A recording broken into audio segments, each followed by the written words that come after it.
যখন কোনো ব্যক্তি ইন্টারনেটে এতটাই ফেমাস হয়ে যায় যে পৃথিবীর অর্ধেক মানুষ তাকে জানে, তখন তার প্রাণের শত্রু অটোমেটিক্যালি বেড়ে যায়। মিস্টার বিস্ট শুধুমাত্র পৃথিবীর সবথেকে বড় এবং ধনী ইউটিউবারই নয়, বরঞ্চ সোশ্যাল মিডিয়ার সবথেকে হাইলি গার্ডেড পারসন। একবার সৌদি আরবের একজন ব্যক্তি সৌদি আরব থেকে আমেরিকাতে গিয়েছিল মিস্টার বিস্টের সাথে দেখা করতে। এরপর মিস্টার বিস্টের সিকিউরিটি টিম তাকে তার হোটেলে ধরে ফেলেছিল। তাকে জিজ্ঞেস করা হয়েছিল, তুমি এখানে কে? বলেছিল সে মিস্টার বিস্টকে শুধুমাত্র একটি ভিডিওর আইডিয়া দিতে এসেছিল, কিন্তু তারপরও তাকে মিস্টার বিস্টের সাথে দেখা করার জন্য পারমিশন দেওয়া হয়নি। আপনারা জানলে অবাক হবেন, মিস্টার বিস্টের কাছে পৃথিবীর সব থেকে সুরক্ষিত গাড়িগুলো রয়েছে। মিস্টার বিস্টের কাছে এমন একটি গাড়ি রয়েছে যেটি 40টি নিউক্লিয়ার ব্লাস্টের রেডিয়েশন সহ্য করতে পারে। কোনো ধরনের বন্দুকের গুলি এই গাড়ির কিছু করতে পারবে না। তাছাড়া কেউ যদি গ্যাস দিয়ে হামলা করতে চায় তাহলে এই গাড়ির মধ্যে গ্যাস মাস্ক এবং অক্সিজেন সাপ্লাই রয়েছে। এর পাশাপাশি এটি হচ্ছে একটি স্পাই কার। এর মানে হচ্ছে এই গাড়ির থার্মাল ক্যামেরা এবং এআই সিস্টেম বিপদকে সাথে সাথে ধরে ফেলতে পারে।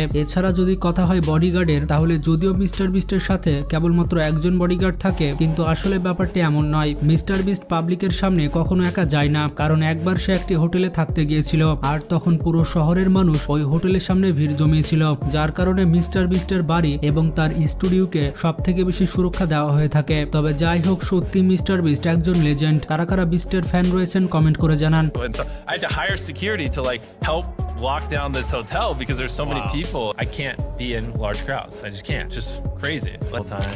It's I always have to be on guard. I'm known for carrying around money.